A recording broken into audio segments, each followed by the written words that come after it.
Welcome to today's webinar, The Missing Middle and Missing Little, Creating Housing Diversity for All Incomes and Stages of Life, hosted by the Smart Growth Information Clearinghouse. My name is Michael Bayer. I'm the Manager of Infrastructure and Development at the Maryland Department of Planning and Project Manager for the Smart Growth Information Clearinghouse. The Smart Growth Information Clearinghouse is a project of the Smart Growth Network and is partially funded by the US EPA Office of Community Revitalization and is managed by the Maryland Department of Planning. In addition to hosting webinars, the Smart Growth Information Clearinghouse has a website, smartgrowth.org, that serves as your one-stop on the web for the most current information on effective growth, development, and preservation practices. We provide news and information about events, funding opportunities, awards, and resources to help local decision makers foster healthy, resilient, and economically vibrant communities. The Clearinghouse is also the virtual home of the Smart Growth Network, a nationally recognized coalition of leadership organizations that have formally endorsed the principles of smart growth.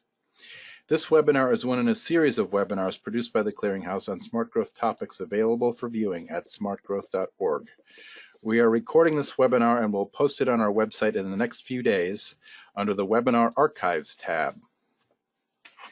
We encourage you to visit the website and subscribe to our e-newsletter to get the latest news and information about smart growth and to learn about our upcoming webinars. You can also find out about planning initiatives and educational opportunities in Maryland by visiting the Maryland Department of Planning's website at planning.maryland.gov. Viewers of this live event are eligible to receive 1.5 CM credits from the American Planning Association and also, in this case, 1.5 CNUA CEU credits from the Congress for the New Urbanism.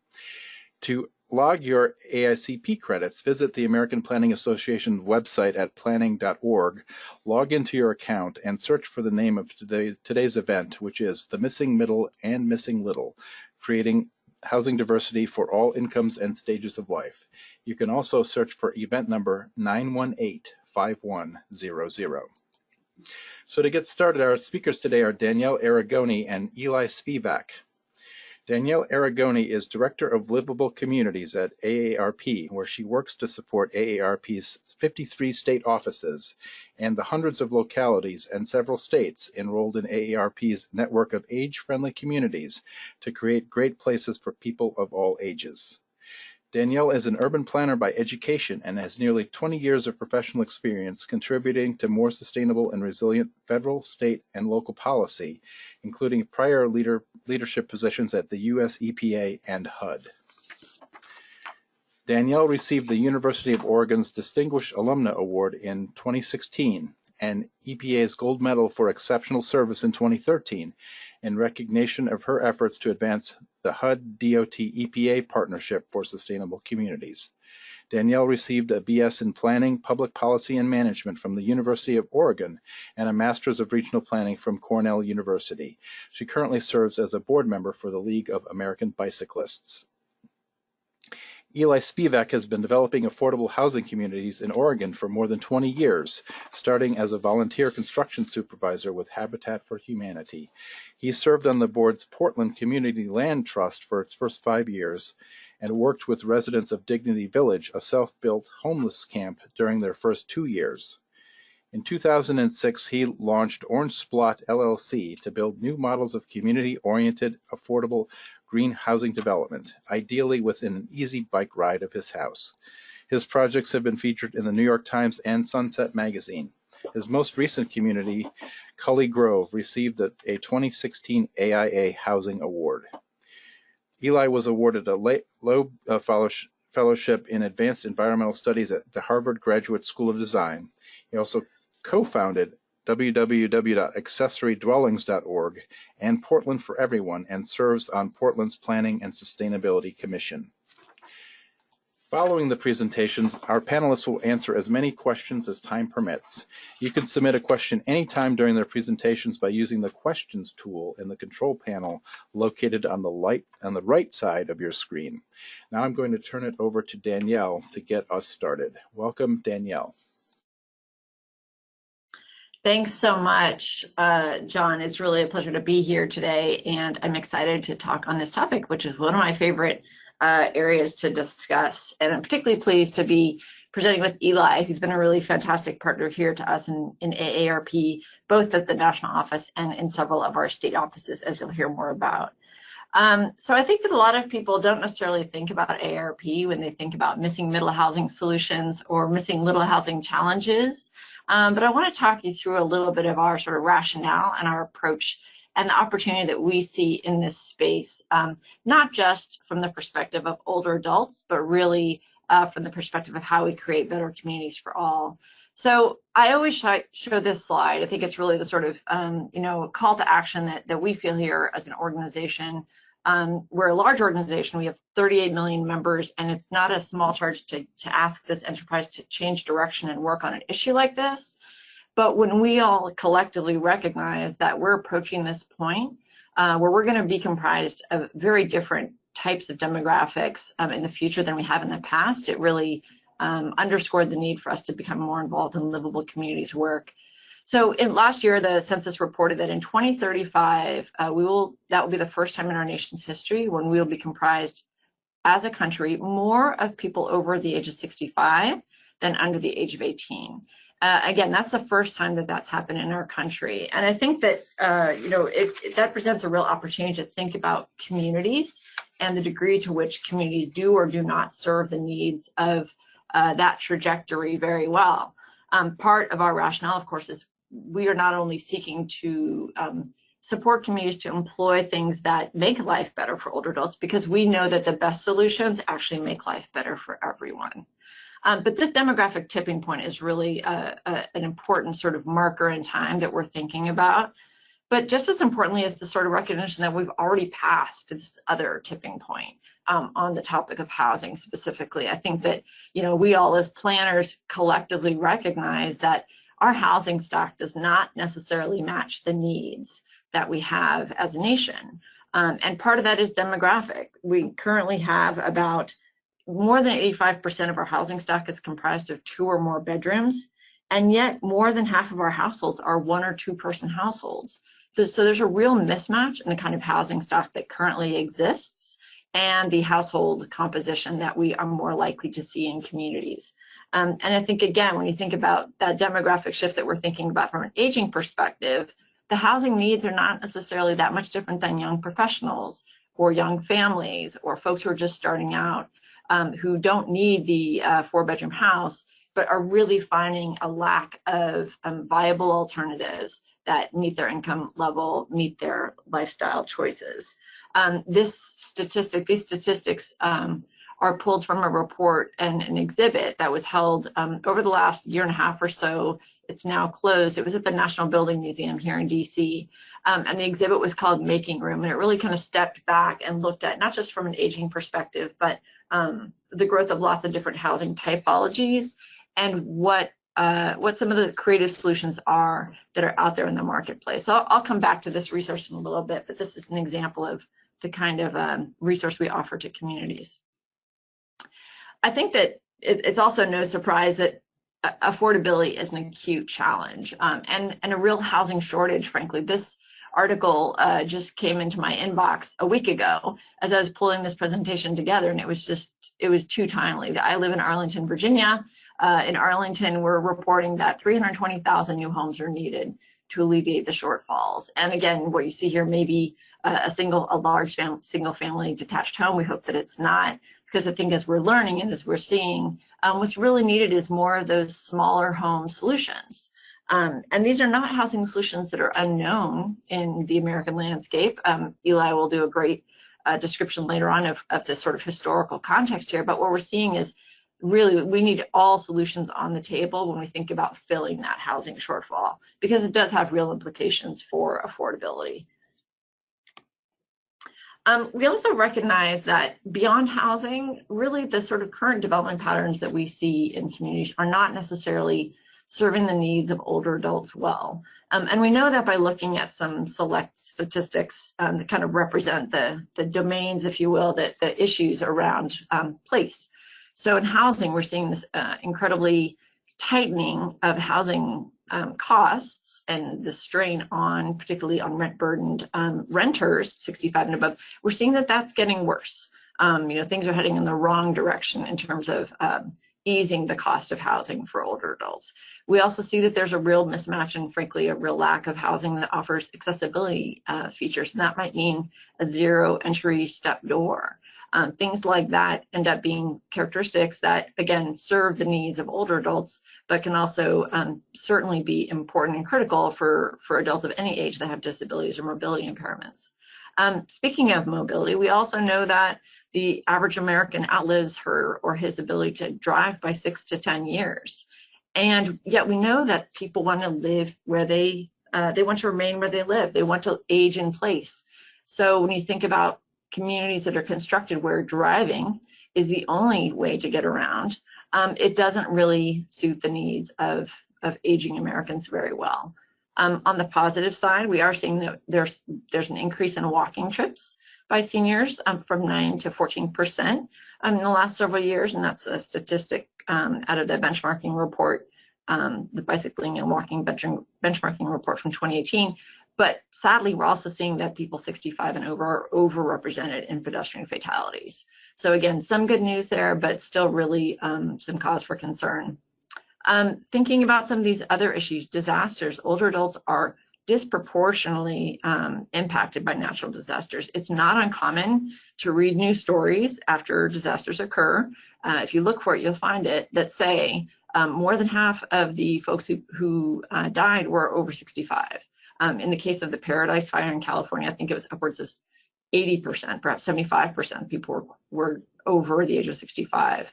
You know, there's a housing component to that. There's a transportation component to that.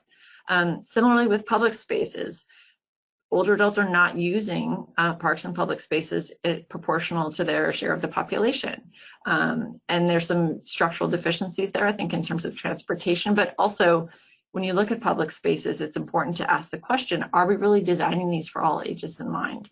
Are we designing these with appropriate lighting and benches and walking loops, things like that? In many cases, there are small steps that communities can make that help to serve those places serve older adults and everyone better.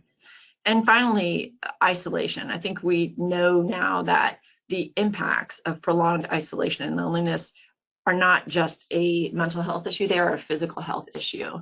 And there have been studies that have shown that prolonged exposure to isolation is not unlike smoking 15 cigarettes a day. There are very real health effects that come from protracted and extended isolation. And that is very much a feature of the built environment and the way in which we're constructing both our housing and the transportation networks. So when we think about this sort of enormous challenge or opportunity that's on the horizon as we look to 2035, it's really critical to think about what it is that older adults say that they want. What can we do now to respond to the needs of older adults?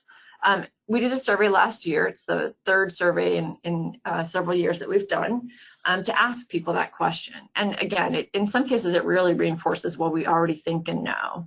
In this case, we know that the overwhelming majority of people over 50 want to be able to age in their home or their community. They want to stay where their friends are, where their family is, where they know how to get around, where they work or volunteer. And yet, again, one has to ask the question, are we providing the right kind of housing and transportation networks to support that? We do also know that older adults are seeing more of an appetite for home sharing. So this is sort of non-spousal living arrangements where you're living perhaps temporarily or permanently with someone else. I think that partially this is due to, you know, the growth in the sharing economy more generally. It's more culturally acceptable now to open your home to an Airbnb guest, but that presents a real opportunity for thinking differently about housing going into the future. From a community amenities perspective, what we heard from folks who responded to our survey was that the most desirable amenities were safe streets, healthcare facilities, parks, and grocery stores. So again, nothing particularly new or revelatory here, but it's a reinforcing notion that communities that are planning for that demographic shift are thinking about how to strengthen each of these communities and more. This was the first year when we asked about ADUs, and we'll get really into depth on accessory dwelling units in a little bit, but we asked specifically, do you have an ADU, or would you be interested in constructing one? Surprisingly, we learned that 7% of people, homeowners, said that they already have one, but about a third of the homeowners say that they would build one. And that's a pretty significant level of demand, I think, that is certainly instructive to us. when we asked people why they are of interest to them, they cited the need for help. Could be, minor help with in exchange for sort of housekeeping or house cleaning or transportation services. Certainly for the additional income that an ADU could provide if they were to rent that out. But as often, people cited the need and the desire for companionship, to have family or friends live nearby. And I think when you think about caregiving in particular, people who either are caring for someone or who will need the care provided to them by someone, having an ADU on site really makes a lot of sense for a lot of different reasons. When it comes to mobility and transportation, we learned that there's kind of a gap in terms of people's appetite to think about rideshare as a real solution. But surprisingly, I think that I was really pleased to see that public transit still comes out as an important feature for communities, for community members, particularly when it's safe, affordable, and accessible. So when we think about how housing fits into this larger community landscape, it's really critical to think, of course, about the transportation connections that allow people to get from their home to the places that they need to get to. So what do we do about all this? Well, really our goal here in AARP is to work directly with communities. As I mentioned, we have 53 state offices, to work directly with communities through those states to create great places for all. And again, we will always come to this from the perspective of the needs of older adults, but as I mentioned previously, the solutions are ones that don't just benefit older adults, they really benefit everyone. So we work very closely with a lot of communities to ask these kinds of questions and then to help connect them with answers, to identify whether are there appropriate and adequate ways for people to remain mobile once they can no longer drive. Are there housing options that are varied enough and accessible enough and affordable enough that are going to meet everyone's needs? Is there adequate, safe, and accessible public space? And are there opportunities to remain involved in one's community? We're kind of trying to shift the paradigm from this sort of, single-family detached sprawl solution, which we think we have more than enough of, to a context where we're creating more communities like the one you see on the right, where there's a diversity of transportation options. This one happens to be in Bethel, Maine, which is one of our sort of early adopters in this work several years ago.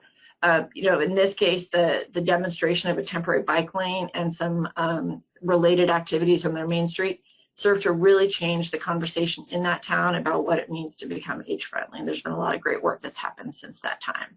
And we hope to expand and repeat that in communities across the country. So we work through something called the Network of Age-Friendly States and Communities. And what that is a mechanism for localities and for states to examine these, what we call 8 domains of livability.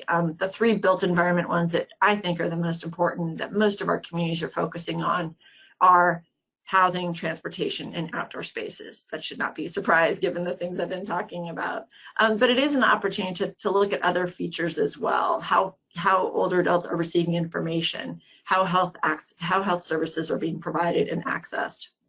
This foundation of the 8 domains of livability then becomes the sort of basis for work over a 5-year period, where these communities are voluntarily participating with us by virtue of the mayor signing a letter or a council resolution being passed to commit to growing in a more age-friendly manner.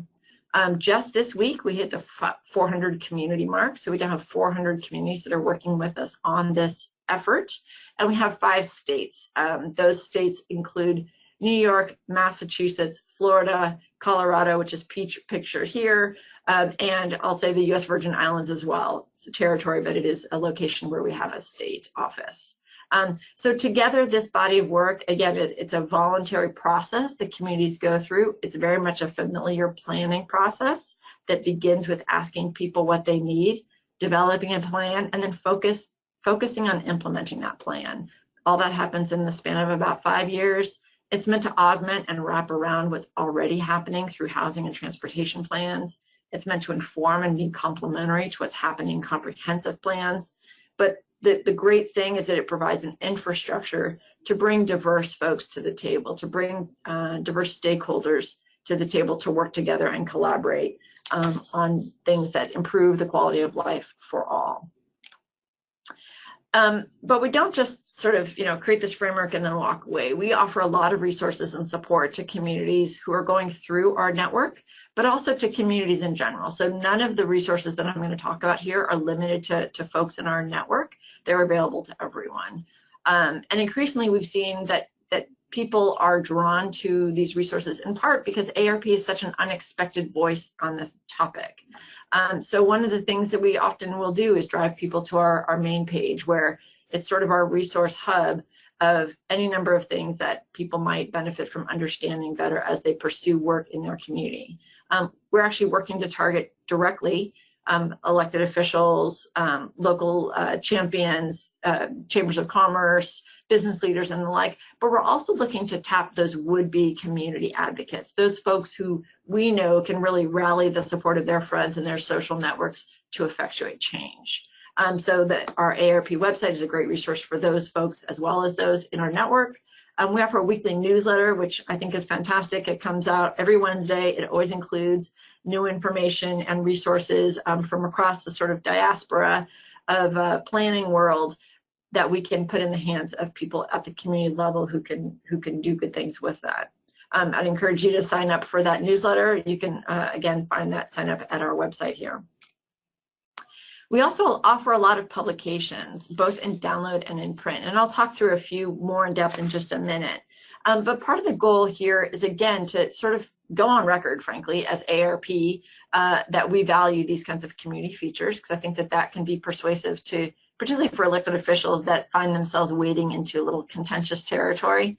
But it's also really designed to equip community members with tools that they can act on. So the Walk Audit Toolkit, for example, it's a free downloadable or print guide that you can get together a group of people, walk around your neighborhood, do an audit, figure out what works, what doesn't. And best of all, it sort of equips people with the nomenclature and with the language and with the clear needs that they can then go and ask for change. Similarly, we do that with our Parks Guide, which we co-produced with two groups, the Trust for Public Land and 880 Cities. Speaking of housing, which we are today, our Home Fit Guide is a way for people, an individual homeowner or renter, to walk through their home and figure out what enhancements they need to make there. But we also sort of provide broader resources as well. That we have, since this is a CNU facilitated conversation, I do want to make a note that we will be releasing shortly a new guide in partnership with CNU that provides some basic information on sort of basic code changes, basic zoning changes that you can make in order to create more livable and age-friendly communities. And the Where We Live document here that's featured in the middle is a very visually kind of rich resource that cuts across housing, transportation, public spaces, and all. Again, it harvests ideas that are happening around the country, and it demonstrates that really enhancements to your community are possible. They are not only helpful in creating a better quality of life, but they can also deliver stronger economies. They can bring people together in ways that don't currently happen. So I really encourage you to look into any of these publications and others that are not featured here. So let me just walk through a couple real quick. So the Where We Live document that I mentioned, our first section in our last edition was on housing. And the topic of today's webinar is on missing middle housing. We really actively promote this notion of missing middle, making the case that this is a familiar housing solution in many communities. It exists in a lot of older places, and yet, for the most part, recently we have made it illegal, made it very difficult to do, and we've really disincentivized developers, frankly, from creating this. So by featuring this in our document and by including images and examples of communities that are working actively to support missing middle housing, we're trying to help change the conversation and really make the case for a more diverse housing stock. And I'll talk a little bit more later about how we directly provide that support to communities. I mentioned making room briefly. This is the document that we did with National Building Museum last year. Again, we're sort of making the case that there are these demographic shifts underway, and that in fact there are a lot of solutions out there that are already on the market, that are already being implemented in communities that help to address and fill that gap. So in this case in particular, we're focusing on alley flats, but we also talk about micro units and co-housing and all kinds of different sort of innovative solutions It's not that every solution is going to work in every community, but the idea is to inspire and to really show that there are models out there that can be followed. And we're going to dive into ADUs in a little bit. I'm really proud of this document. We worked on it with Eli, co-released it with Orange Splot, with his firm. And this is meant to be sort of that orientation. Again, I'm thinking about the would-be community advocate or the recently elected planning commissioner or even the mayor who's heard talk of ADUs but doesn't really understand what they mean. This is our effort to sort of unpack the idea, make it a little bit less technocratic, and their ADUs can be off-putting to people because it's an acronym, for God's sakes. So how do we sort of unpack that and put that in terms people can understand? And we've done that with some great pictures, I think some great information, and some great examples of communities around the country that have really turned to ADUs to address some of those housing challenges that we've described before. So again, encourage you to check that out, download it, and use it in your work. Just a couple more ways in which we work. So we also, the great thing I think about AARP is that we're able to bring together pretty diverse stakeholders. So a lot of the work that AARP does in communities and in the states where we work is to convene people who don't often talk to one another. These are a set of images from a charrette, actually, that the state of California, the AARP office in California, rather, hosted last April, specifically around the issue of housing. So this was in response to San Jose, California, where the mayor, Sam Liccardo, has set an ambitious goal of creating 25,000 new housing units to respond to the astronomical housing affordability crisis there and the lack of affordable housing. And specifically, the opportunity that AARP California recognized there was in this BART station, which you'll see in the top right. It's the first BART station, Bay Area Rapid Transit station, to hit San Jose. And that parcel that you see is owned by a single landowner. And so there had been a development plan in the works, but AARP thought that it would be worthwhile to bring together some national experts, which we did in the form of folks you see here, Matthew Lambert and Scott Ball and others from the CNU world, really, to think about how can we make that space work a little bit harder, work a little bit better to diversify and increase the kind of housing opportunities that might exist there. So that charrette was last year. Again, it brought together folks who don't normally talk to one another, but offered up a vision that the city of San Jose now is beginning to implement parts of as they seek to redevelop that parcel. We don't always work at these sort of mega development scales. In many cases, we work in more opportunistic ways, and frankly, we work on policy change in many, many states. I'll highlight a couple examples here. So I talked about California. Given that California is currently in the process of implementing a statewide ADU policy, a lot of our state offices there are working to support communities to make that policy real, to actually convert policy into development. In Minnesota, they had a little bit of a different challenge. They had the state of Minnesota obviously was confronted with the opportunity last fall with MSP 2040, which was a long-range comprehensive plan that Minneapolis-St. Paul region was considering. As you probably recall, this was the first, some say the first comprehensive plan to basically outlaw single-family housing.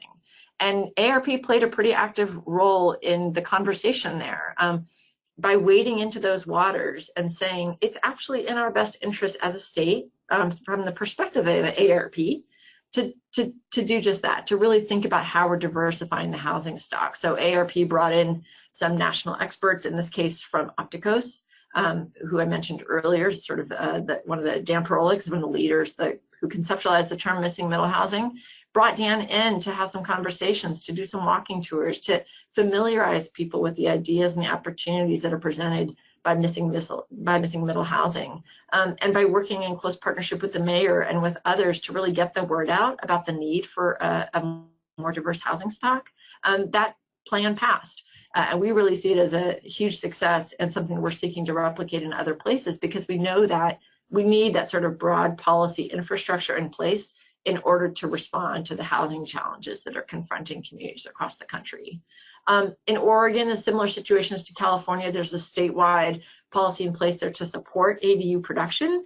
However, in the town of Eugene, Oregon, there were local NIMBYs, frankly, who wanted to stop the policy from being implemented. So AARP staff and volunteers there are playing an active role in making sure that the city is charging forward to implement and act on the ADU requirements that the state has set forth. And then finally, in Illinois, as another example, the state of Illinois there has partnered with, the AARP office in Illinois, rather, has partnered with a regional group called the Metropolitan Mayor's Caucus and CMAP, Chicago Metropolitan Area and Planning, I think, to convene what they're calling a Granny Flat Academy. So again, they brought in Eli. He's part of our sort of stable of technical assistance experts that we have. They brought in Eli, and they went around the region to talk to mayors of these towns. I think there's something like 300 in the Metropolitan Mayor's Caucus, about how they can implement policy at the local level to support ADU production. And really, again, just change the conversation, make people feel comfortable with the idea, but also show them the path, not just to policy change, but also to construction and development. So those two groups are two of a few of these technical expert firms that we work with directly with communities and through our state offices. And finally, before I turn it over to Eli, a really important part of I think trying to contribute to the space is investing in physical change. So we run something called the Community Challenge Program, grant program, which to date has issued about $3 million in relatively small grants, about $10,000 each. We've done it 3 years running now. And while that challenge grant program is meant to sort of support the broader frame around livability, so it can be used for placemaking work and park enhancements and transportation pilots and things like that, a good portion of it does go to support housing. So I'll talk real quickly about 3 different things that we've invested in through the Community Challenge Program. In Eugene, Oregon, a couple years ago, they applied for and used our Challenge Grant Program to turn one of their tiny homes in a village, an affordable housing small home village called the Square One Villages. They use some of that funds to demonstrate how a tiny home can also be an ADA compliant home. So it sort of busts the myth that just because you're a tiny home or a small home, you can't be accessible. In fact, our grant was used to demonstrate that you can, and in fact, it pays a lot of dividends. In Atlanta, Georgia, we partner with a group called MicroLife Institute, and what you see here is a snapshot from a video they produced that I really recommend, that sort of, again, made the case for ADUs, how they fit in communities, what demographic, what household type they're responding to, the fact that they really represent an important opportunity to make housing affordable, not just for older adults, but for everyone. And so that work is continuing to pay dividends in the Atlanta region. And then finally, I'll talk briefly about Lexington, Kentucky, where through a partnership with the Division of Aging and Disabilities and the College of Design and Age Friendly Lexington, which is one of those dots on that map I showed earlier, they came in and they said, hey, we want to do a local guide on how to develop accessory dwelling units. They brought, again, diverse folks to the table. They've created a model document here that you can download for free. And because of that partnership, they're able to affect policy change and demonstrate to the community that, in fact, ADUs are a real viable solution for Lexington. And I was real pleased. I stumbled upon this just today, actually. Calls of support from strong towns and others that say that ordinances and efforts like that which Lexington is pursuing are really the way of the future. That's really what we are going to need in order to affect the kind of change in the housing stock that we need to see across the country. So with that, I'll end. I would encourage you for more information to go to our website. We do have a dedicated website on ADUs where you can see that video that I mentioned, as well as access the Lexington document that I referred to, plus the other housing related documents that I talk about. But yeah, stay tuned, sign up for our newsletter, and I'll be around to answer questions at the end.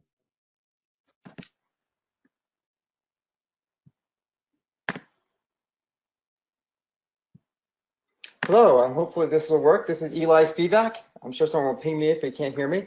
I am a developer, general contractor in Portland, Oregon, and excited to join you guys for this webinar. And let's start off. First, I thought I'd start with my inspirations. What got me into this kind of work? Besides the fact that my company's named after my favorite childhood book, The Big Orange Splot, I love historic precedents, and as Danielle mentioned, we're really re-legalizing historic housing types. So you might see in this drawing some cottage cluster, alley homes, and I'll let these pop up later on. But we've done this all before. Also inspiring, of course, is where I've actually lived. I grew up in Washington, D.C. in a row house in the upper left there. I lived for a while in Portland. My first house in the upper right was a duplex that went in and out of being a duplex and single family house probably every 10 years for a little while. I lived in co-housing, a converted courtyard plex, and now live in half of a duplex, which is what you see on the bottom right. A little bit of pop culture in there too. I'm a big fan of Sesame Street and the Fonz, and you can see it's Tears of Endearment. If you look in the bottom right, you'll see a little Melrose Place. These are some alternative housing options that don't fit into the single family home world. I was also inspired by these quaint little LEED Platinum homes that I saw getting built as I was starting to become a general contractor. And I got thinking, you know, there's got to be something wrong about this. And Oregon had done a great study showing that a 2,200 square foot house, high performance standards like LEED Platinum is the equivalent, is actually worse for the climate than a 1,600 square foot house built to base code. So if you get that right, that means if you just carve 600 square feet off a average size home, you're better off because the climate impact of a house tracks directly with how much volume the space is going to be heating and cooling, and also water use. Those seem to track with house size. So if you can go 1,600 square feet, you should be able to go smaller than that as well. And I got focused on affordable housing as a way to sort of marry together climate beneficial houses, getting homes closer to amenities, which single family neighborhoods historically are pretty close to neighborhoods. You don't have to build out in the burbs, you can build where you already have housing, and less expensive housing.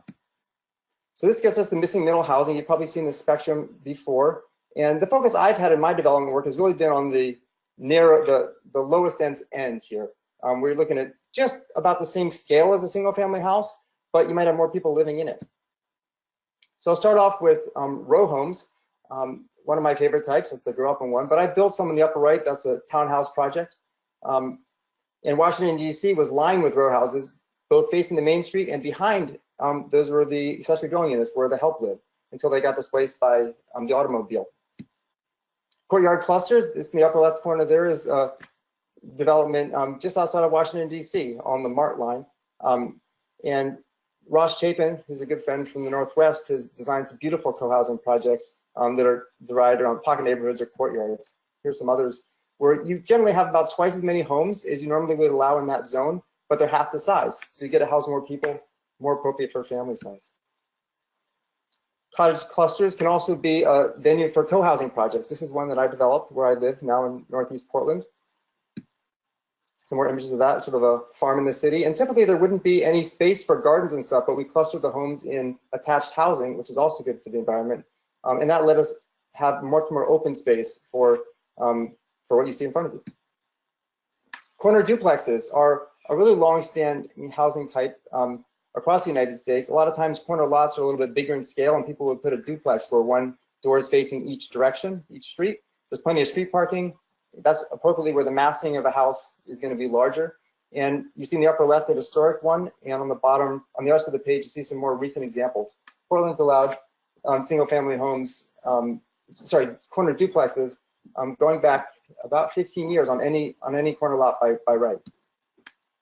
Of course, there's also mid-block versions. The upper left is a side-by-side duplex that really has the same scale as a single-family house. Accessory dwelling units, one of my favorites, and we'll get back to these later on. I like to think back, one of the first ones that people know about is Thomas Jefferson and his family lived in a little accessory dwelling unit while they're getting around to building Monticello. And also on this page, we've got a little accessory dwelling unit I built in the back behind an existing house. And sometimes you can have a small existing house that actually becomes the ADU to a new house that gets built on the property. And of course, there's Oscar the Grouch in his small version. Other forms of ADUs are detached homes built in the backyard, like the upper left, converted garages in the upper right. You've got examples of a house built with an ADU tucked into it from the beginning, and then the most discrete example of all is a basement ADU. I was getting ahead of myself. Bedrooms can be detached from the house, and I figured out that in Portland, there's no rule saying that a house has to be self-contiguous. So I bought a little old house tucked in the back of a lot and built to the side of it 2 detached bedrooms, which is fully legal. And there's another friend of mine's done a little granny flat, literally for his mother-in-law. The only difference between ADUs and detached bedrooms is detached bedrooms don't have kitchens. Getting a little smaller still, we have tiny houses. Of course, there's precedent there.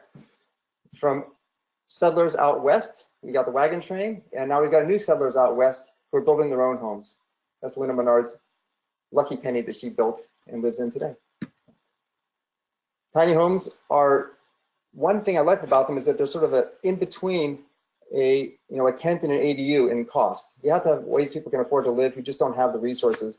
And in the bottom left, you see the Boneyard Collective in Washington, D.C. I built one on the bottom right. We got a tiny house hotel in Portland. And sometimes tiny homes are community by necessity. Dignity Village is a group in Portland that's been going on for over a decade now. Started off with some renegade people who were homeless who wanted to be able to band together and share resources. They got some land, built self-built homes, some of the most creative tiny homes you'll ever see, and have a wonderful community there. Bringing back the boarding house, another traditional housing type that's resurging. There's a group called Open Door in the Bay Area. They constructed, they got a niche of figuring out what to do with these 14-bedroom old homes no one can figure out what to do with. And they set them up as group living situations, oftentimes for 20 or 30-something creatives who otherwise would be living in a studio apartment, but that could be lonely and isolating.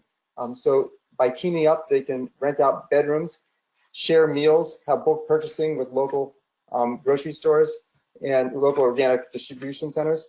And they've been really successful with several projects. So they're starting to go in Portland. I've got one under construction right now on the top here.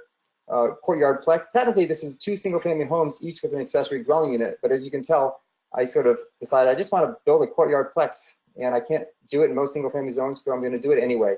And so that's going to be a nice little 2-part community. And then on the bottom, you've got one existing. It was actually an adult foster care, which works great in adult foster care, but sometimes they get sold. And this one was repurposed to be a co-living situation. But mostly I'm going to talk about ADUs in this session, and they're really taking off in the United States. We've got dozens and dozens of cities are updating their codes right now, but it's not just at the city level we're finding. Regions and states are taking the lead on this as well. So working with AARP, and I've been partnering with groups in the Chicago, Denver area. I know there's also groups going on elsewhere in the city, in the country. And states are really stepping in too, because they've realized that ADUs have such good public policy benefits, and some communities don't get around to doing it themselves. So you're required now, if you're in any of those states on the left, Oregon, Washington, New Hampshire, California, Vermont, and Washington, D.C., which I'll include in the state list because I'm from D.C. and think it should be a state. Those are all communities where cities over a certain size have to allow ADUs. But there's still a long way to go. As you probably know, there's 19,000 incorporated jurisdictions in the U.S. Every single one has their own zoning code. It really is a grassroots effort. That's one of the reasons AARP is a great partner on this, because they got members probably in every one of those jurisdictions. And they can talk to their local planner. I'm on a planning commission, I know how that works, and get some guidance on what kind of housing needs are out there. So accessory dwelling units, as Danielle pointed out, it's a terrible name, ADU, but that's what we're stuck with. But you may be more familiar with one of these other names showing up here. And legally, they're a second dwelling unit that's fully self-contained on the same lot as a single-family house.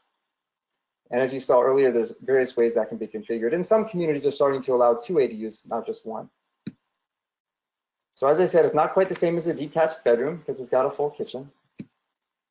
It's not the same as a tiny house because an ADU actually has its own foundation. It's anchored to the ground. And so why so much interest in ADUs? There's a few reasons. One that we've talked about before is there's just a lack of choices. We have huge swaths of our cities plastered with single-family zoning. In most situations, that means one house, usually a large one. We also have apartments going up.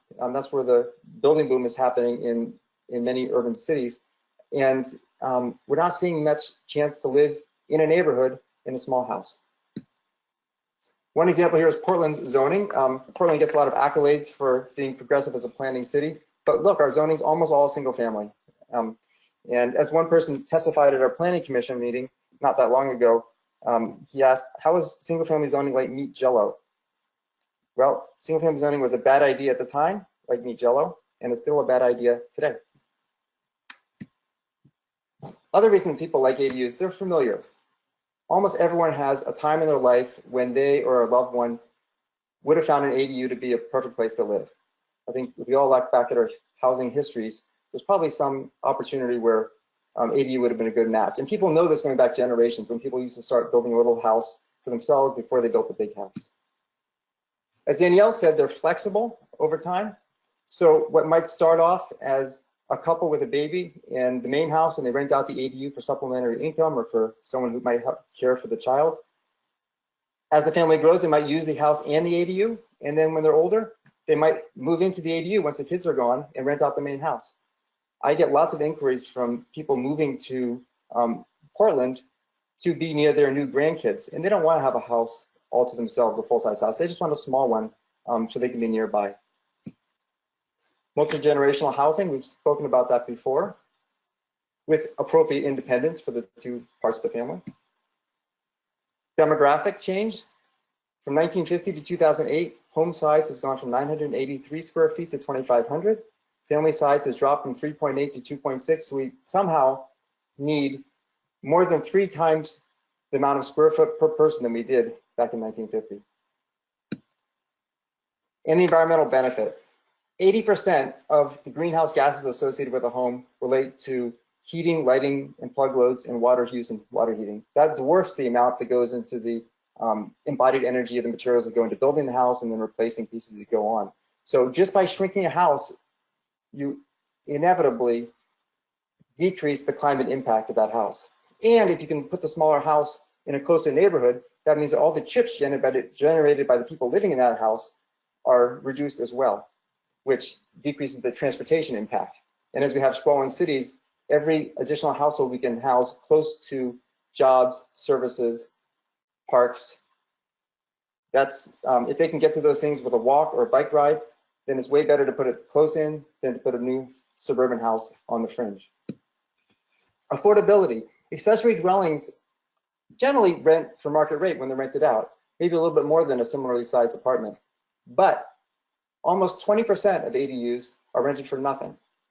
And think about that. That means that they're made available to a family member, a loved one, someone who just can't afford the rent. And that same person would be competing on the rental market if they didn't have the chance for the ADU. So people use ADUs as safety nets. Even though they're almost never regulated as affordable housing, they serve that in a surprisingly large percentage of instances. A few more reasons that people like ADUs. One is that they're politically palatable. There's a lot of concern about neighborhood change. ADUs are discrete by nature. The impact's dispersed. You don't have like a 40-unit building. You've got 40 ADUs sprinkled over a whole neighborhood level. A lot of communities have people who've done ADUs anyway. When Portland started launching ADU programs, one of the people on our city council was an ex-firefighter who'd seen so many illegal apartments, and he realized that if people had a legal path for making that an occupied structure, then they would have to fix some of those life safety issues, like smoke detectors, egress windows, and it'd be safer places to live. And we heard loud and clear, people want to age in place, but they don't want to leave the neighborhood. So as households become smaller, kids move away, people know the local shopping store, coffee shop, they want to stay there, but they can't afford or don't want to maintain a full house. ADUs are an option for that. And lastly, especially in places like California, this came up, there's a libertarian argument. Why shouldn't I be allowed to do an ADU? I've got a 5-bedroom house. I don't have many people anymore. I'd love to put a side door on it and just have someone else live in there with a little kitchenette. Why not? So when communities get faced with all these policy advantages of ADUs, a lot of them say, let's legalize them. And one resource you can go to for that is part of this ABCs of ADU packet. Page 15 is some guidance on a code. AARP wrote a code guide back in 2000 with a whole bunch of guidelines on how to write an ADU code. That is getting updated, and there's more resources now. But one thing we learned back in 2000, a lot of communities around the country allowed ADUs, but they put all these poison pills into their rules. They required owner occupancy, off-street parking requirements, discretionary use requirements to build the thing. And they found out that if you put a lot of strings in there, then some communities really hoping that they'd get built don't see a single one get permitted. Nowadays, the topics have changed a little bit. People are talking about short-term rentals, owner occupancy, traffic and parking, how they'll fit into the character of a neighborhood, illegal ADUs, what to do about them, do you grandfather them in, and what kind of approval process to use. And I'm not going to try and delve into all of these things. There's actually some great descriptions of each of these topics in the ABCs of ADUs booklet. I will say for short-term rental, since that comes up most recently, that my recommendation is just to, if you have an issue with short-term rentals, have that apply to all housing types in your community, including ADUs, but not exclusively ADUs, so that you got a parallel set of rules, because all sorts of structures get used for short-term rental. So what if we legalize ADUs? This is where the chicken little enters the missing middle equation. A lot of communities are afraid the sky's going to fall. And let's see what happens in practice. Portland's ADU story is a little bit illustrative. From 1997 to 2009, Portland allowed ADUs by right on every lot. There was no minimum lot size, no off-street parking requirement. They're allowed anywhere in the city. There was no owner occupancy requirement. You could rent both units. You could do internal ADUs, detached ADUs, and there was really minimal design compatibility requirements. The sort of thing communities might fear would make ADUs go on every lot. And we saw 20 or 30 ADUs built a year for well over a decade. We did a couple changes. We waived some impact fees. That was a subsidy basically for ADUs. And we did some non-regulatory changes, and that's when the market took off to exceed 1 ADU per day. It's dropped down a little bit since then because people sort of recognize that they can build it at any time. They don't have to rush out and do it today.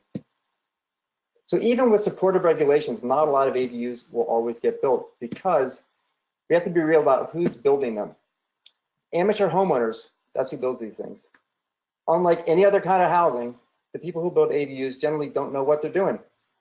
So you think about spec home builders, they do it every day. People building 4-story apartments every day. This is who builds ADUs. It's a labor of love. They have to contend with a lot of challenges, including they don't know how to get through the city process for building permit. Maybe the most they've ever done is a kitchen remodel. If there's a discretionary process involved, they'd have to tell the neighbors, which feels uncomfortable. They have to climb the learning curve of zoning, building permits, utility connections. They're expensive. Internal ones can be much less, maybe $50,000, but new detached ADUs are oftentimes $150,000 or more. Financing options are limited. Cash, home equity lines of credit. That's about what you get right now. There's some more innovations, but they're not broadly available yet. It's not that efficient to build something so small tucked in someone's backyard from a construction perspective. And not everyone wants to be a landlord.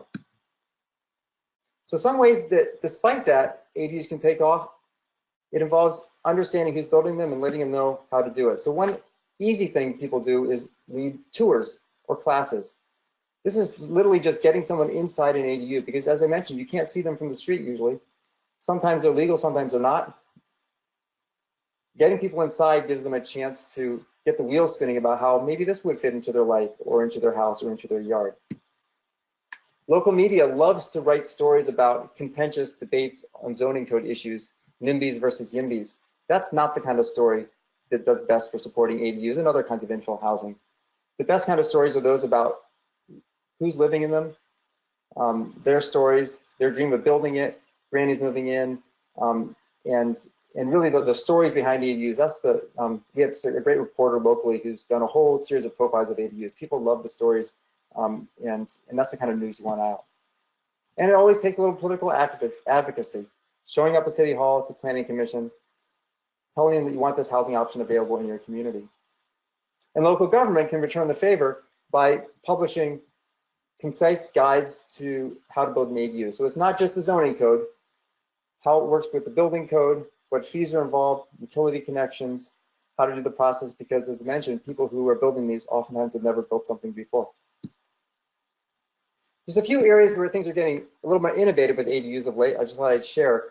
One of them is that they can be set up as condominiums in some communities.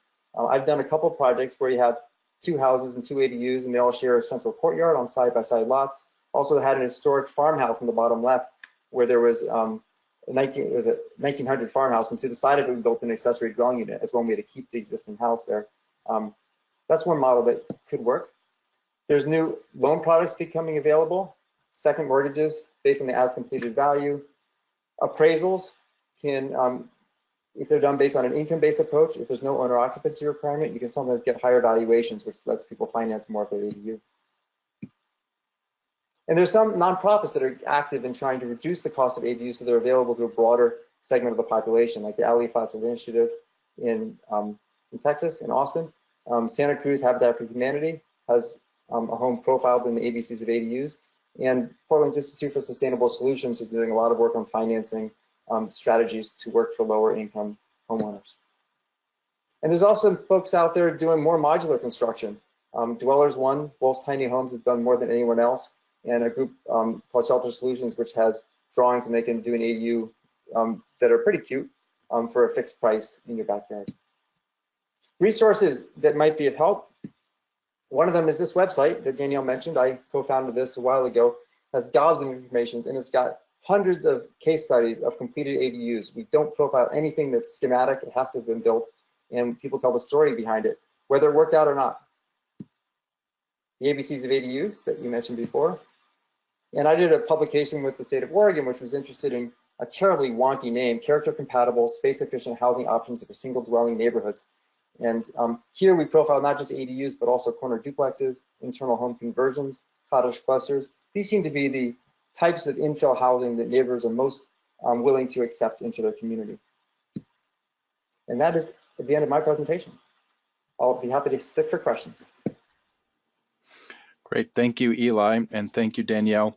We're now going to ask our presenters to turn on their webcam so you can see them while we go into the question and answer. And throughout the webinar, we've been assembling the questions posed by our audience. We'll now move into the question and answer session. You can continue to submit questions as we move into the discussion, and we'll answer as many as we can until about 3:30 Eastern. Okay. So one of the questions was, in Pennsylvania, most municipalities are highly dependent on tax revenue for earned income. Retirees don't have much. This is a structural problem that gives an incentive to not address the needs of older adults. Is there a response that you all have to that? Well, maybe I'll start. I mean, I think actually it'd be helpful if you repeat the question. I do have an answer, but I want to make sure I get all the details of the question. Sure. Is it about tax revenue associated with older adults? So yes, so they're talking about Pennsylvania, where municipalities are dependent on tax revenue from earned income. Retirees don't have much of that. Mm-hmm. This is a structural problem that gives an incentive to not address the needs of older adults. Got it. Well, I'd have two answers on that. One is the incredible spending power of older adults, frankly. Oftentimes they are the real economic drivers. They have more disposable income than families sometimes who are raising children. In most cases, older adults are still working. Our boss around here, she's got a great line, which is there's a new word for retirement, and it's called work. That a lot of people still have to work even past retirement age. And then finally, I would also point to the fact that older adults contribute a great deal in terms of the value of volunteerism and civic engagement. I don't have the numbers off the top of my head, but there have been studies that have quantified the value of volunteer hours that older adults provide, which really is a very significant economic boost in the local economy. And then one final sort of data point I would point to is the political heft of older adults. That in local elections, particularly in off-cycle year elections, the voting bloc of older adults is often the bloc that makes the difference in local elections. So it is to local leaders' peril that they don't consider the needs of older adults, I think. And I'm sure all cities have different revenue packages, but ADUs are almost always picked up by property tax assessors. So they would increase property tax revenue for a local jurisdiction. Okay, thank you. Going to the next question. I'm getting the sense that ADUs are clustered in fixed tiny house nation units. Was such housing in your thought processes? I can try that. If this is alluding to all the popular media coverage of tiny living situations, I can say that, well, Portland used to do green building tours, and the tiny house was always like the fixture. Everyone wanted to tour that, pushing and shoving to get inside the door. Many people are enticed by the tiny house, and then reality sets in and they go for the accessory dwelling unit. Or they see the accessory dwelling unit and they just get a smaller house than they otherwise would have purchased. So I think that it's fantastic. I think people really respond to popular culture. It changes behavior, and I think it's wonderful that living small is popular right now. I wish we had some more celebrities living in tiny homes to show off how simple life can be if you can clean up your house in 30 minutes. So I think that is great for the public support for small houses and ADUs. In practice, though, you can go through neighborhoods that are full of ADUs and never see a single one of them. They're really discreet. Almost all zoning codes require them to be tucked behind an existing house or within a house. So they're kind of like green roofs. They're out there, but you don't see them. And that's also one of the reasons why they are more acceptable in communities. Yeah, I agree. I think that, increasingly that's both the blessing and the curse of ADUs, that they are kind of invisible, that I think once people start opening their eyes, and what we certainly see when we send our technical assistant experts out to communities to work with our AARP colleagues, is they can pretty easily identify with a trained eye where ADUs are happening, or where missing middle housing solutions are already in place in a community. And it's not the real flashy, visible tiny house, universe, or whatever the term that your question implied. They are a lot more discreet and a lot more tactical, but they serve a really important purpose, and I think it's exactly that kind of flexibility that makes them so powerful. So the degree to which you can not just encourage a home tour of tiny homes, but encourage a home tour of garage conversions or basement conversions or attic conversions, to show people that it can be incorporated into the existing structures that are there. A good 2-car garage conversion can yield you a 1,200 square foot house, if I'm not mistaken. That's not insignificant. That is not a tiny home, but that's a really important new housing product in the market that we need, and we need more of. So again, getting that in the sort of nomenclature of people is an important step forward. Okay, thank you. Another question. Eli, are standard lending institutions becoming more amicable to your style of projects? Do they vary by state or city? Or do you have any recommendations on how to improve the funding opportunities? I think that my projects are kind of strange, and I've been able to get traditional financing for almost all of them. So that's the good news. I don't build projects much further away than I can bike from my home, so I can't speak to other cities. I know that lending products for ADUs have been growing quickly.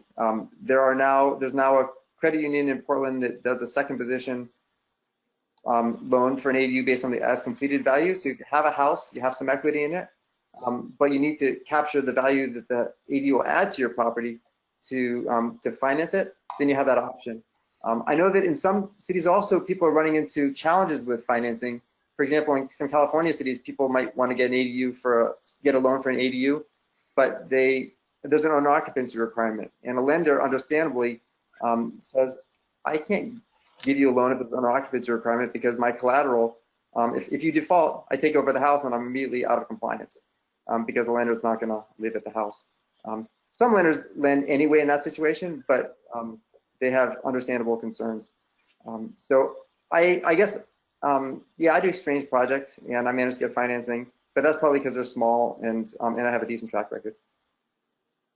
I'll just say too, I mean, I think, and that's another way in which one could argue more mature homeowners are the ideal audience for this housing product. In some ways, they are the ones who are more likely to have the home equity built up and more likely to have the ability to take out a loan to do it. Having said that, we are actively trying to support efforts among partners in the market that can tap into other resources to create those funding pools to do that. And there are also existing tools out there like 203K loans and things like that that maybe are underutilized, but exist in the market that can be used for ADU construction. It's just they haven't been widely yet. So that's part of the, I think, education that we have before us, the task that we have before us. I'll say last thought on the financing. When you have multi-generational households with one generation's in the ADU and one's in the house, you see every permutation you can imagine of how that gets financed. So it could be the couple with the kids financing the construction of the ADU for mother-in-law or father-in-law to live in, or sometimes the grandparents buy the property, build the ADU so that their kids and grandkids can afford to live there. So by having more than one person on the property, it creates more permutations to finance it. Okay, so Eli, as a kind of a follow-up to that question before we get into another topic area, so given that you do some unusual projects, how do you find your funding, has it become easier for you? Well, it has become easier for me, partly because I've got construction. Well, this is true for any developer who's got a series of projects. I've done about probably 8 or 10 of them. When I do projects, I do strange co-housing projects with alternative housing, but one of the lessons I've learned is when you talk with lenders, you just describe it in language that they understand. So even though I might share with prospective purchasers that there's a common house and there's a community association and there's a really strong intent for sharing and consensus decision making, when I talk to a lender, I say it's a condominium project, it's pre-sold, and it conforms to state standards. And I just keep it simple. And they can see the other stuff as well, but they know that from a straight lending deal, it's straightforward.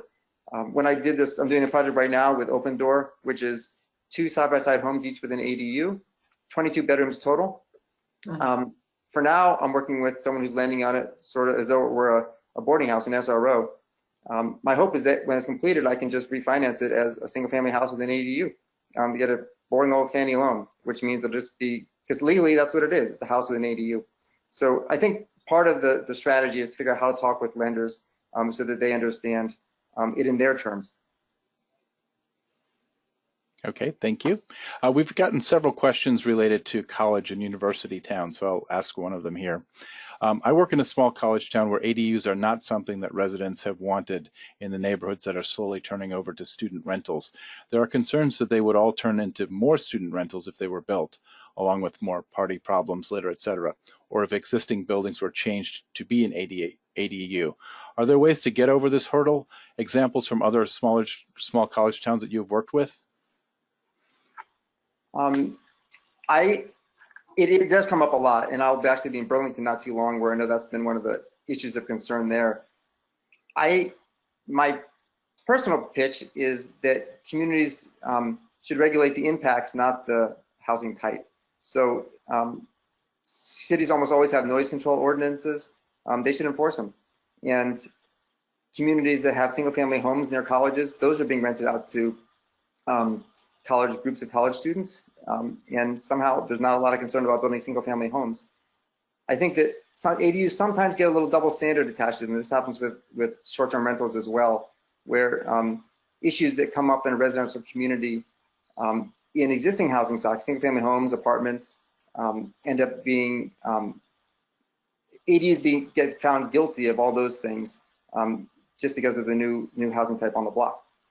So I get the concern, but I think that concern is already there without ADUs in the neighborhood yet. And ADUs have many policy advantages that sort of outweigh the concern about actually enforcing the noise ordinance. Well, and just to add to that, I think that's exactly right. And I would just add to that by saying, for homeowners who live in neighborhoods that are gentrifying, whether that's because of economic pressures from a university or for some other redevelopment, ADUs can be really an important part of way of being able to afford to stay there. So, taking that opportunity off the table for additional income is not exactly fair to existing homeowners, and one could argue that it's sort of an anti-displacement approach to include ADUs in communities where that otherwise might be a challenge. Okay. Another question is, can you recommend any model regulations for courtyard cluster housing? That's come along not as quickly as ADUs in terms of regulations. We did a study in this report I mentioned for the state of Oregon of model codes for courtyard housing in Oregon and Washington. And we found probably about a dozen communities have codes adopted, and every code that had been adopted had been used once or never. So the codes that have been written tend to be pretty strict, probably to get them passed, with stipulations about the layout of the homes, the common space in the middle, the location of the parking, the size of the porches, sometimes the height of the home, all of it much more restricted than you would have to build a single family house on the lot next door. And that would work for maybe some developers, but they have not taken off. And I think partly the reason is that, like accessory dwelling units, where early codes were very restrictive because we were trying out a new housing type, most ADUs didn't get built under that set of codes. We've slowly realized that we have to give people more flexibility to actually get the code to get used. And with cottage clusters, the codes that are out there don't have a lot of flexibility, and I think that will evolve. I think that the ultimate goal of a cottage cluster code is to allow someone to get more homes that are smaller than was otherwise allowed, and that core element can be made available without all the bells and whistles, design restrictions. And we'll have to figure it out in Oregon, because we just passed a state law that requires every city in the state of Oregon over a certain size to allow 1, 2, 3, or 4 homes or a cottage cluster on a lot in a residential zone. And they're working on a model code in the next year or so, so they might come up with some examples. Okay. Here's another one. In Charlottesville, you can only use your ADU as a rental unit as long as you occupy the main home. This seems to dissuade people from being willing to invest in building them. Can you speak to any resources available to demonstrate to city staff or councilors that ADU ordinance should not have poison pills like this one? Good question. We do have a stat from Portland where even where we have not had owner occupancy requirements since 1996, 70% of ADUs are owner occupied anyway. So I could share that stat. As I mentioned before, owner occupancy requirements can foil lenders. They can become uncomfortable with it. There's no other housing type I know of in the United States that has owner occupancy requirements. It really is a unique to ADUs for some reason. And it's not just no reason. I mean, there is historic times where the help lived in the ADU and the homeowner lived in the house, and it was a very, or the butler, you know, some alternate relationship. That's the history of it. But I don't think that has any place today. And I think that, so yeah, I mean, I guess those are the initial ideas that come to mind to share the perspective. And in terms of resources, I would refer you to that ABCs of ADUs. It sounds like they're exactly the folks that we wrote that report for, which is to sort of paint a larger picture about why ADUs are important in a community and the role that they fill, and it may go well beyond that which they originally envisioned. So encourage you to check that out as well. Okay. Couple questions related to church properties were mentioned. So here's one.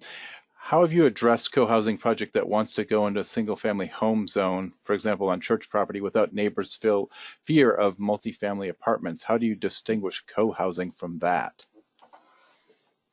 Is this for me? I'll take it. You can take it or both. Or we can both split it. There's this general fear of change. And when people move into a neighborhood, they have this, it's the biggest investment people make in their lives, oftentimes. And they want it the way it is when they got it, and they don't want anything to change around it. So I totally understand that instinct.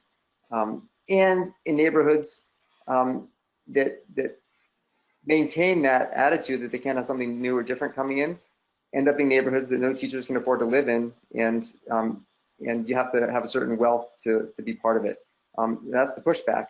And I think that co-housing communities, usually they are single-family homes, or they're apartments, or they can come in any shape or size.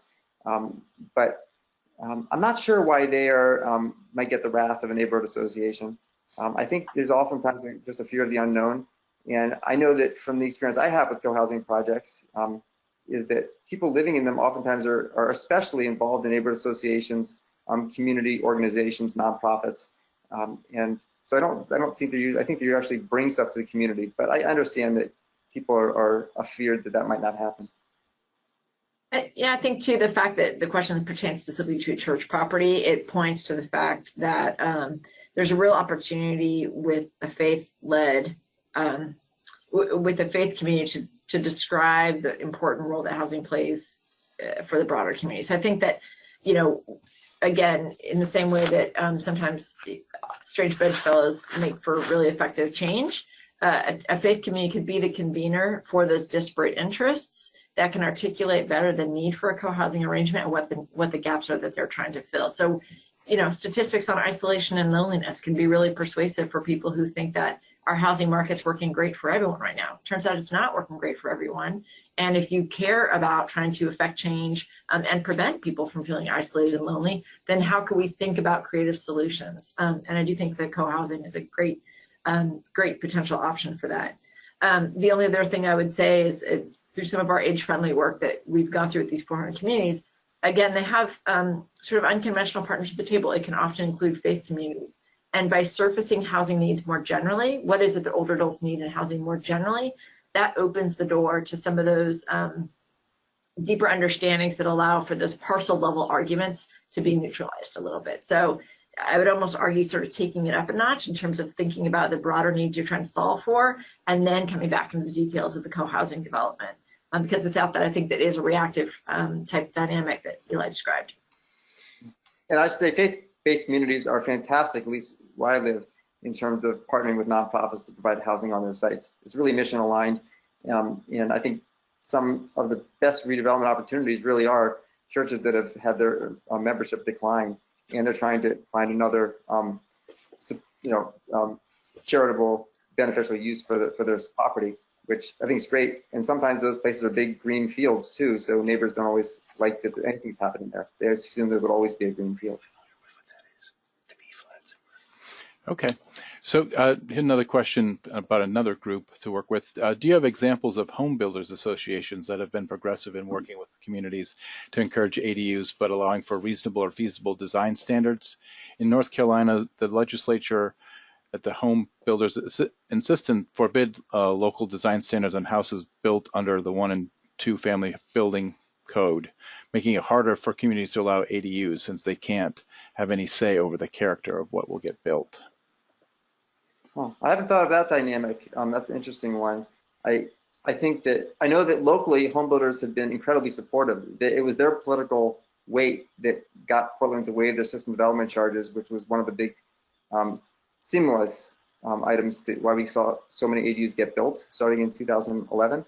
And they've been supportive of all the middle housing options, including the recent statewide legislation. And they've been active in California in those state level initiatives as well. But you're right. I mean, home builders tend to not like any discretionary reviews or design restrictions. And I think it's, I'm someone who sort of thinks that it's okay to have some level of design review for accessory dwelling units, maybe more so than home builders would tend to support. I'm going to fail on the details here. I think it might be Colorado, but I could be wrong. I know that several of our state offices have relationships with home builders, either existing or fledgling ones. And often the nature of that partnership is around exactly that, like how can we sort of best leverage each other's efforts to achieve some shared goals. I think in the case of the big National Home Builders Association and what that means for trickling down to state associations and local and regional ones, I think that there is in some ways a shift that needs to occur still to think about, or not to move away from the sort of large scale development that's happening, the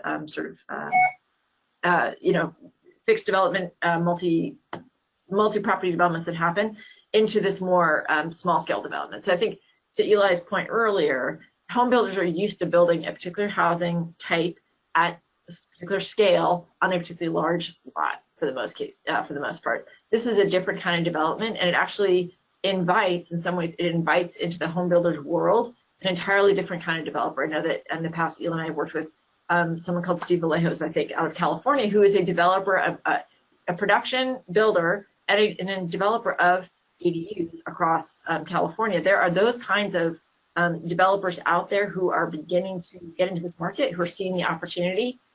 So in some ways, it gets a different kind of developer maybe than we've typically worked with in the smart growth world.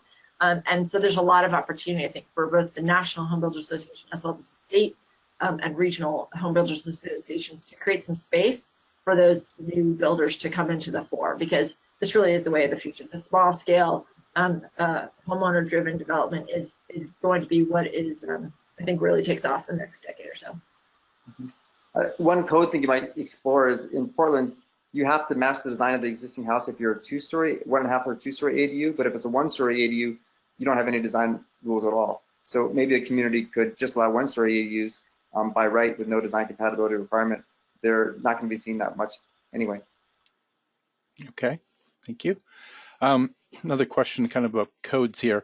So changing zoning and land use codes seem to be moving in the right direction, but HOAs and POAs have some CCRs, which are covenants, conditions, and restrictions that are virtually unchangeable with really high percentages necessary to vote changes to their restrictions. Are you running into these issues, and have you found any strategies to get around these outdated CCRs? I'd love to answer that one. That's a great question. I was actually I think I'll be interviewed in a Community Association International Journal on this topic, where local private agreements can trump local zoning. So if you have, and this is a big issue in parts of the country that have been built out since the 1960s, where a lot of suburban development, everything is in a homeowner association. So homeowner associations may sort of bake in single-family zoning such that you can't build a second structure on that lot or a second ADU within the house based on CC&Rs. So if a local city says you're allowed to do ADUs, if 80% of the homes are within HOAs that don't allow them, then the local zoning code might be meaningless. And this is definitely something coming up in more western coast states, I think. California has struggled with it. Oregon, with our most recent state update, we put in House Bill 2001 that passed last session, has a clause in it saying that HOA private agreements that preclude the ability to build missing middle housing or ADUs are unenforceable going forward.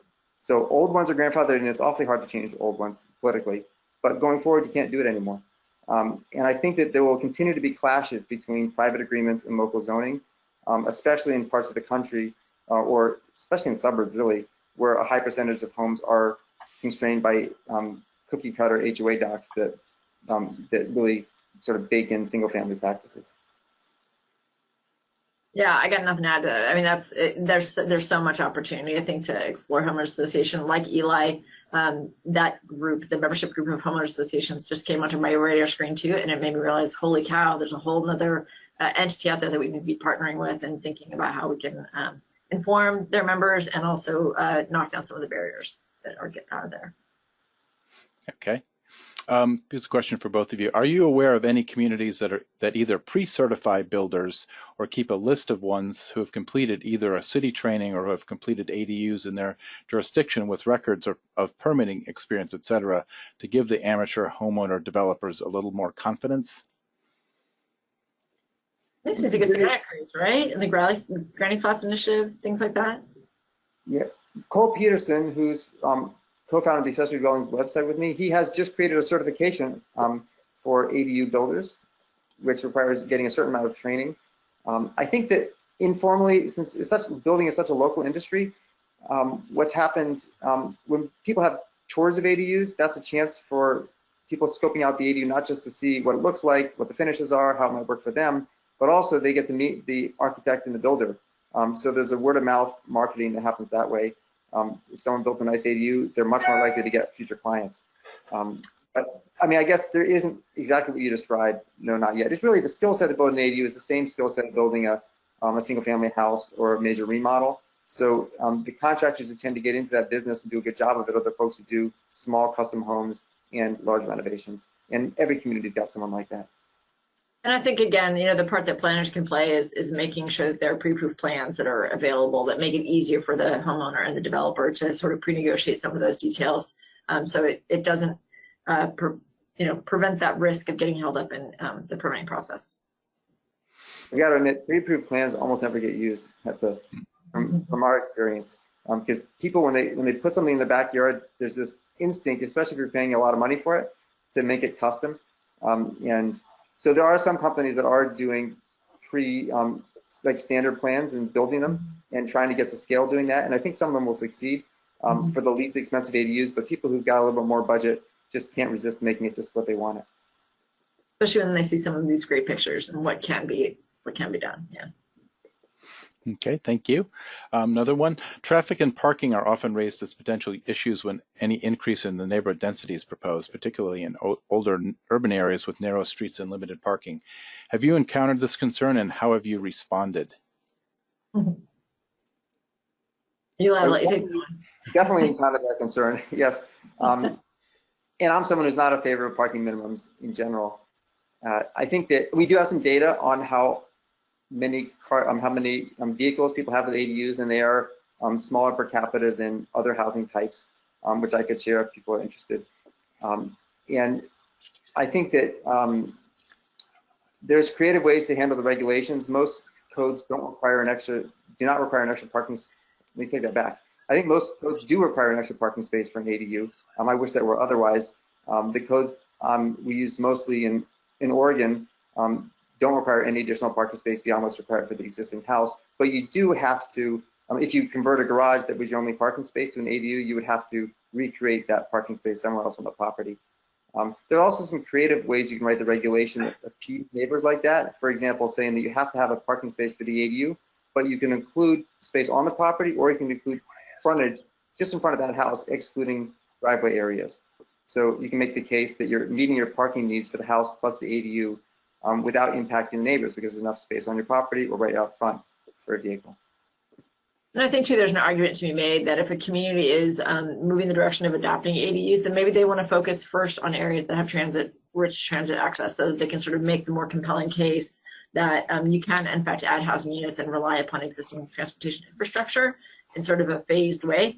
So that's one idea as well. And then I think, again, just looking at trends in car ownership and use of Uber and Lyft and things like that, again, increasingly there's an argument to be made for not everyone owns a car, not every housing unit needs to be constructed as if as if the owner or renter does own a car. The one liner you can borrow is we need housing for people, not so much for cars. There's a lot of garages out there housing cars, and a lot of garages housing just a lot of junk. And there's a lot of people who need housing. Okay.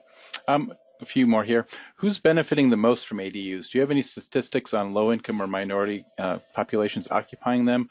One of your slides showed us a statistic that about 80% were above market rate. Where is the affordable market? Well, that slide showed that 80% of them are at market rate, meaning that there's sort of a bell curve of that you would expect in any kind of housing type. I don't have data, and I think there might be a research out of Portland State University that has some income information on residents of ADUs, but I can't remember what it is. It is definitely true that the people who build ADUs tend to be pretty affluent, because in order to finance it, you have to have either a fair amount of money in your back pocket or access to home equity you can borrow against. So that is one of the challenges, that the people who rent an ADU are more likely to know somebody who's pretty affluent, and folks who don't have much money might not know people who do have the resources to create an ADU. So that's one of the reasons why a lot of nonprofits are trying to get ADUs, make them more available to lower income residents. It's including Habitat for Humanity affiliates and others I mentioned in the presentation. Yeah, I mean, to Eli's point, we've had a difficult time even ascertaining the number of ADUs construction across the country. Like, there is no singular resource that I'm aware of that kind of compiles the production data. We have a better sense of what the permitting is like, but even that's hard to come by. We're trying to work with APA to get some of that information now. And so if we don't know what is constructed, it's even harder then to know who lives in it. But I think that this is all information that will become more evident and more known in coming months and years. Okay. We're getting close to the end here. Do you all have like maybe 5 extra minutes if we go to like 2:35 or no? I have to run at 2:30, I'm afraid. I'm sorry. Then we'll just ask 1 or 2 more. Community conversations about alternative housing forms often devolve into the emotional zone rather than the rational zone. What strategies do you have to coax political decision makers to make data-driven and not crowd-think decisions? Well, I would start with demographics, obviously. I mean, I think, painting a picture of who actually lives in your community and what their income needs are, what their housing needs are, what the challenges that they articulate are. I think when you start with that, it very quickly gets to a more personal level. And then, honestly, being able to tell the story about housing needs and the opportunities that ADUs present from the perspective of a person, an individual. We have several websites on videos on our website, and there's a lot of great content out there, probably accessorydwellings.org as well, that tell you the story of why an ADU works for that particular homeowner or that particular individual. And it's hard not to relate to some of the stories that you see there, whether it's a young couple who's trying to afford to stay in the community that they love, or whether it's an older person who's been a member of the community for a long time and can no longer maintain or keep or want a large home and wants to construct something smaller and more manageable. I think the most powerful arguments now are still housing cost. Single-family neighborhoods, single-family zoning, 1 house per lot, really drives the construction of large homes that are both too large and financially out of reach of many residents in the neighborhood. If we're going to have inclusive neighborhoods, we have to have some way to have less expensive housing type, both for older Americans and also for younger folks just trying to move out of their family house. And I think that looking ahead, there'll be more, I'll probably be looking more at the climate argument, where just the climate benefits of just living in smaller spaces and conditioning less volume there. Okay, and I guess one last question for you, Danielle. How does one connect with the state AARP office? So I would say start with aarp.org/livable, and that can be your portal to finding your state office. When in doubt, just Google AARP and your state name, but there really are folks in every single state, and by the way, rafts of volunteers who we work with and who we rely upon very heavily to go out and do the sort of deep community work that is needed. So start with aarp.org/livable, and if you have any doubts or challenges, feel free to get in touch with me and I can make the connection too. Great. Well, thank you both very much. Thanks to all the people who sent in questions. We weren't able to get to everyone's today, and the tremendous interest in this webinar. This will conclude our webinar, The Missing Middle and Missing Little, Creating Housing Diversity for All Incomes and Stages of Life. I'd like to offer a big thank you to our presenters for a great presentation and to all of those who attended. The complete recording of today's webinar will be posted on smartgrowth.org probably early next week. When you exit from today's webinar, you'll be asked to participate in a short evaluation. Please take a few moments to provide feedback so that we can continue to improve the webinar experience for you. Keep an eye on smartgrowth.org and our weekly e-newsletter for details on other future webinars, including one next Wednesday at 1 p.m. Eastern entitled Using Scenarios for Effective Planning with Uri Avon, FAICP. Have a great day.